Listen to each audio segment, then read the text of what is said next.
শরীফ ওসমান হাদির হত্যার বিচারের দাবিতে দ্বিতীয় দিনের মতো শাহবাগে অবস্থান করেন ইনকিলাব মঞ্চের নেতাকর্মীরা। ক্রমেই বাড়ছে এই কর্মসূচির পরিধি। আন্দোলনকারীদের ঘোষণা, হাদির খুনিদের গ্রেপ্তার ও দৃষ্টান্তমূলক শাস্তি না হওয়া পর্যন্ত রাজপথ ছাড়বেন না তারা।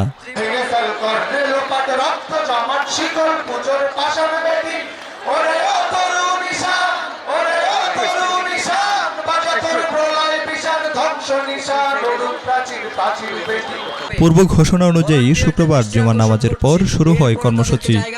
সারা রাত শাহবাগে অবস্থানের পর শনিবার সকালে সাময়িকভাবে অবরোধ সরিয়ে আজিজ সুপার মার্কেটের সামনে অবস্থান নেন নেতাকর্মীরা। দুপুরে পুনরায় শাহবাগ মোড়ে অবস্থান নেন আন্দোলনকারীরা। আমার হাজবেন্ড মনে করেন পিজি হসপিটালে ভর্তি, তারপরে আমি হাদি হত্যার বিচারের জন্য আর হাদির জন্য আমি এখানে বারবার উনাকে রেখে এখানে আসতেছি, যাতে একটা ন্যায় বিচার আমাদের পাওয়া দরকার। আমরা হাদি ভাইয়ের খুনের বিচার চাওয়ার জন্য আসছি। আমরা যেন ন্যায় বিচার চাই, সেজন্য আসছি। ন্যায় বিচারটা যেন আমরা পাই। এতদিনে তো কোনো রেসপন্স দেখলাম না কোনো পক্ষের, সেজন্য আমরা আসছি।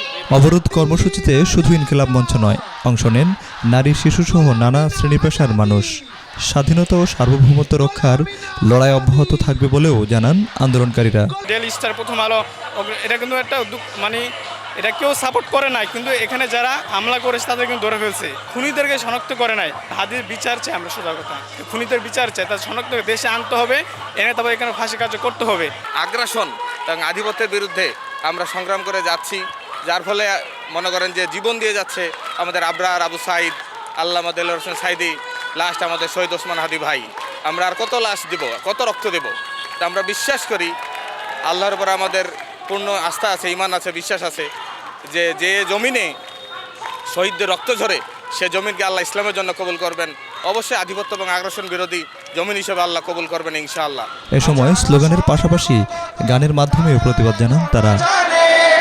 স্বর্গের চেয়ে প্রিয় জন্মভূমি, এসো স্বদেশ ব্রতের মহাদীক্ষালভী, সেই মৃত্যুঞ্জয়ীদের চরণ চুমি, যারা জীর্ণ জাতির বুকে জাগালো আশা, কোন মলিন মুখে জাগালো ভাষা।